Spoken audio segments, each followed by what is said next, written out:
Growing trees in air pruning beds. I've made videos on this before, which you can check out if you're interested. There's a lot of other great content on the internet about air pruning beds, but I've been building a lot of beds recently, and I thought it would be cool to make an updated video just talking about what they are, how I build them, why I build them, that sort of thing. To start off, since I'm a really visual person, this is what the beds look like in the peak of growing season when they are full of seedling trees. The basic concept is that this is a propagation bed, so there's going to be seedling trees or cuttings growing in here for typically one season, maybe 2 seasons at the most, before all of the trees are then removed, transplanted, potted up, distributed, etc., etc. We'll dive deeper into how they work later in this video, but the basic concept, the reason they're called air pruning beds is they're propped up off the ground and the bottom of the beds are exposed to air via a screen on the bottom, and that prunes the roots. You can see you can grow a lot of trees in a small space. These can be very dense. So we had some trifoliate orange and some osate orange and some chestnuts all in this bed, a whole mix. Anyway, root pruning, it sounds like it might be a bad thing, but it's actually a very gentle process. It does not harm the trees. And the goal of the root pruning is actually to prevent root binding and root circling that you would typically get in the bottom of a pot when you grow trees. If you've ever received a potted plant that has root binding, you know this can be a serious issue. For a lot of the herbaceous plants, it's easy to break up those roots. The plants can recover, but for a tree with a deep taproot, this can be devastating. It can be fatal for the tree. You can see here what it looks like sowing seed in some of these beds. This is chestnuts. The other thing that's nice about these beds is that it's very easy to actually remove the trees from them at the end of the season. In the off season, you get some really healthy root structure. If you've ever tried to dig up and transplant a tree with a deep taproot, it can be a very difficult process. It's oftentimes not fun. It's very easy to damage the roots, the taproot of the tree, while you're trying to dig it. These air pruning beds eliminate that issue. It's very easy to dig the trees without damaging the taproot. Anyway, we'll get into more detail about emptying the beds, a little bit of what that looks like later on in this video, but if you really want to see a lot about that, I've got some videos on my channel that are entirely dedicated to just emptying out air pruning beds, sorting through the trees, that whole process. Alright, well, as usual, my phone is low on battery, but we'll see if we can record a little bit of what is going on here today. I'm in the process of building out some more air pruning boxes. It's kind of a mess. See the kind of workstation going on here. And this should be the last boxes I build for the 2024 growing season. You can see I got most of the boxes set up over here. We'll go take a look at those in a second. But as I'm whipping the last of these together, I figured it'd be a good time to just make an updated video on how I'm continuing to build more air pruning beds, just some more thoughts on the process of constructing them, a little bit about how they work. I've made videos on this before, which I'll link. I'll stitch in some clips of last summer, what these look like when they have trees growing in them, you know, green leaves, summertime. All these beds have seed in them right now, but no trees, so they appear empty. But here's a quick look at a few air pruning beds full of trees last summer. So you can see the cover is pretty dense. There's a high number of trees in a very small space. And for one growing season, this works out really well to grow a bunch of seedlings that you're then going to transplant, you know, remove from these beds and put them somewhere in the landscape or distribute them somehow. As you can see, I've expanded a lot. The past 3 years, I started with 2 beds, then I had about 12, now I have about 25 of these air pruning beds. So each year has been a pretty big expansion. So the gist is that you have some sort of frame, which is what we were looking at over there, building the empty frames. The bottom has this screen. There's various ways to attach this screen, but the bottom is totally exposed to the air. You kind of see under there. And we have these propped up off the ground, as you can see here. And so what's going to happen, the seeds, which are just under this mulch, they're going to germinate. The root's going to work its way down. As the root makes its way down here, it leads with really fine hairs, right? The root's going to poke out. It's going to get exposed to the air, and that really tiny piece of the root that's leading is going to get pruned. It's a very gentle pruning. It sounds kind of traumatic, but it's very gentle to the tree. It doesn't cause any damage to the root structure. It just tells the root, can't go that way anymore. There's air, we can't go that way.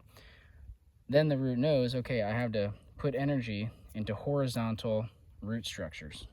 What'll wind up happening is you have an intact taproot. The taproot is not damaged at all, but it also has a lot of horizontal spreading, like, you know, feeder roots. And then in the fall, it's very easy to come in. I can lift up this top frame and expose the top 6 inches or so of the soil. Makes it very easy to dig all the trees out when they're dormant and separate all the root systems. They come apart very easily without any damage to the trees. And then you have a large number of trees with a healthy taproot, a healthy root system, and no root binding in a very small space. The other thing that's nifty about these is that, as you can see, this is like, you know, rodent protection. This is like Fort Knox for rodents, right? We're trying to keep the squirrels, the mice, the voles, all those critters out. Sometimes birds too, you know, some birds like to come in and try to eat certain seeds. We'll also prevent deer browse, you know, on the growing seedlings, if that's an issue that you have. Oh, I was wondering where I left these. I must have left these here last week. Okay, anyway, ADHD.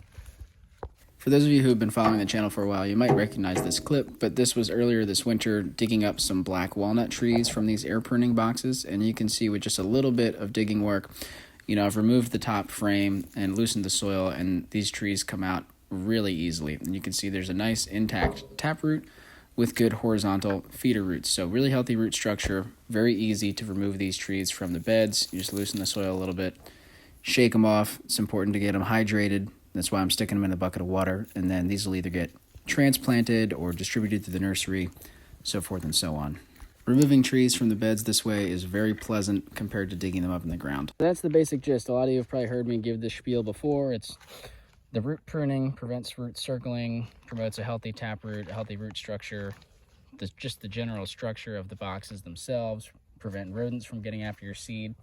Sometimes you got to put tops on them, sometimes you don't. You can see these don't have tops, so I'm kind of doing an experiment. I want to see, will the squirrels come and dig in these if I don't have, you know, a top to them. There's various ways to go about building these beds. There's a whole lot of ways you could do it. I'd really encourage you, if you're interested in trying this and you haven't before, or even if you already use air pruning beds, just to try out different methods of building them and not be locked into it has to be a certain way or look a certain way. You can use all sorts of different materials, construction methods. I'll show you what I'm doing right now, but it's by no means the only way to go about doing it. And if you've seen some of my other videos, this might be repeat, but I'm using pressure treated wood right now because it's going to last a while and it's what I have access to. In an ideal world, I'd prefer to be using a just naturally rot resistant wood like a locust or a white oak, something locally sourced, but pine is what I have access to, pressure treated pine, so that's what I'm using right now. I try to use scrap wood pieces for these top frames that the cage is attached to, because these don't hold any weight. So this can be any old rinky-dinky pieces of wood. You know, I take apart old bed frames and stuff I find in the trash and dumpster dive, and I use a lot of that. You can see this one I built entirely with old reclaimed wood. You can certainly do that. I find that a lot of the reclaimed wood that I have, it cracks over time faster than the pressure treated wood, and it tends to rot faster. I don't know what type of wood this was. So, you know, find that oftentimes there's a trade-off. If you're using upcycled materials, it's free, but you don't get your pick of what the materials are, and so sometimes they don't last as long, so you're rebuilding the beds or repairing them more often. It's a trade-off. Some of these larger beds are pine, but they're not treated pine, so we're going to see how long they last. I think I'll get 3 years tops. We'll see how long the pressure treated go. I'm hoping to get 5 or 6 years or more out of the pressure treated, but some of these, maybe if I can find footage, I'll insert it. They're already starting to get really rotted on the inside from having contact with the soil all season last year. So you can prop them up all sorts of different ways. I got them up on 4x4s and cinder blocks and bricks and all sorts of stuff. I tend to use 1/2-inch hardware cloth. You can use 1/4 inch as well. 1/4 inch more expensive, a little bit less durable, but easier to work with. The 1/2 inch is much harder to work with because it's stiffer. It's a thicker gauge material, but it'll probably last longer. I find that both sizes are sufficient at keeping rodents out. I've also seen folks work with the 1/2 inch by 1 inch, which I don't have any of here to show you, but you can try different. I mean, you can even probably try chicken wire. I don't know. The sky is the limit, really. Test stuff out, see what works. There's all sorts of different ways to build these cage parts. I tend to just build a little frame out of 2x4s, piece of scrap wood, and screw it in. But you could also just staple this stuff. If you had a strong staple gun, you could try stapling this stuff in. Up top, sometimes I'll do, as you can see, this is just another piece cut out, sticking on top, kind of just loosely attached. That seems to be good enough. In certain cases, like here, you can see I didn't put another piece on top. I just folded the sides, right? So I folded this side, folded that side, you know, like the top of a box. As the trees grow, I'll have to unfold these. Here's a piece of, I don't even know what this is. I think they use this in concrete work, whatever this stuff is. It's not hardware cloth, it's something slightly different. Just found a piece of it lying around. Now it's the top of this box for my red bud seeds are in this box. That's why there's not a lot of mulch. They're a small seed, they can't poke through a lot of mulch. Most of these boxes have larger seeds, walnuts, hickories, pawpaws, persimmons, things that can handle some mulch cover. Anyway, my first year doing this on landscape fabric. I've never grown on landscape fabric before. So I won't have any weed issues, but definitely something to note. I've done these air pruning boxes in the past, all on turf grass areas.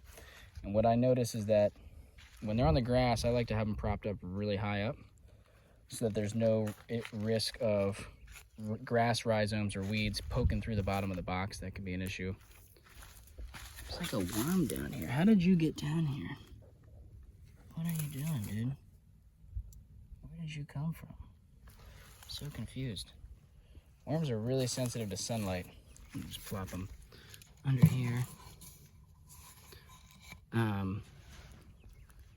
Yeah, these boards here, this is kind of overkill. I got some pawpaw seeds under there, and I was originally worried that squirrels were going to come in and dig in this box. They wouldn't be going after the pawpaw seeds. They don't typically eat pawpaw seeds in my experience, but sometimes they'll just dig wherever they can. I don't think I really need these boards here, overkill. But pawpaw seeds wake up really late, if you didn't know. So right now it's late March. They're not going to start emerging for another month or two, maybe more. Sometimes they don't emerge till really late. So eventually I'll have to lift these boards up. There's some mulch under there. But for now, that's fine. Well, like I said, the phone is dying, and I got more building I got to do this afternoon. I got a charger, so I can go get it plugged in. I'm going to keep chipping away at getting these frames built, and then maybe we'll come back to it. But just one more quick thing to talk about before I get into it. The bottom frame that holds the screen, this guy right here, I find it very important to have a lot of these center braces. So, you know, first you come in and you build your square frame or rectangle, whatever shape. You know, I build these 2x2, 2 feet by 2 feet, so that they're not that heavy. If I have 2 people, I can move them around if I need to. I see a lot of folks build them much larger, and then they're, less mobile, but they hold more soil. In the 2x2 box, I have at least one support. As this got bigger, I would want to add more of these center supports. There's a lot of weight of soil in these boxes, and it just seems important. I've had boxes kind of fall apart and break in the past. I'll tell you, there's multiple ways to do everything. The way that I like to secure the hardware cloth is just with these, I call them runners. I just use scrap pieces of 2x4, place them on, put a big 3-inch hex screw, torque screw, whatever you want to call this thing. One goes into the support, one goes into each end. There's another screw there. And so we're basically just clamping down this hardware cloth. That's why I attach it. Again, I've used staples in the past. There's other ways that you could attach this stuff. Just snapshot in time how I'm doing it. Do what works. I've just been using impact drivers and torque spit screws for rigging stuff together for most of my life. I was in stage crew in high school, and we built a lot of just different set pieces, platforms and things for people to be on, and that's the type of construction we always used, was 2x6, 2x4, 2x8, these hex screws, torque screws.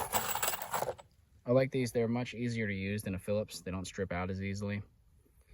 And they're coated, right? So they're for outdoor use. I've tried using reclaimed screws in the past, old, just whatever screws I can find around. I find that frustrating. A lot of those older screws, they strip out, they rust out sooner, but certainly can be done. You could take your time, pre-drill holes, and do this kind of the right way. You can see some of my screws, right? They're at a little bit of an angle. I don't pre-drill my holes. Sometimes I split stuff. This doesn't have to be perfect. We're just growing trees. But if you want it to be perfect, you absolutely can take your time and make it more perfect. If you really look at my stuff too, a lot of stuff is not flush. I don't always make my cuts straight. These are kind of just rigged together. Because to me, they don't need to look pretty. I just get them together relatively quickly because I'm trying to build a lot of them. This is what I'll attach the cage to. This is the very top frame, right? Just build out of scrap 2x4 lumber. We got some seeds that are going to go in the ground today. We got some Pawpaw Breeders Mix from Farrellwood, Persimmon Breeders Mix, Farrellwood. We got some Bur Oak that are going to go in here. I got some butternut, some heart nut, all sorts of goodies. Trying to get to the end of the seeds. Oh, there's some hazelnuts in here too. You can see starting to germinate. It's time. It's time to get these guys, get these puppies in the ground. Yeah, that's just a little look at building more air printing beds here for the 2024 season. Fact of the matter is, I really don't like carpentry work. I don't look forward to it very much. I love growing trees. I really love growing trees in these air pruning boxes, but I don't look forward to building them. And so anytime that I have to build more beds, which right now I'm expanding the nursery, so I'm doing a lot.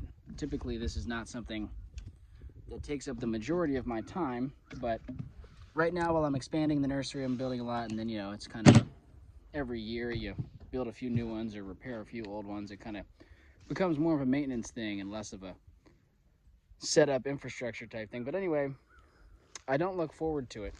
And so kind of two things stem from that. One is, like I said, I do sometimes rush myself.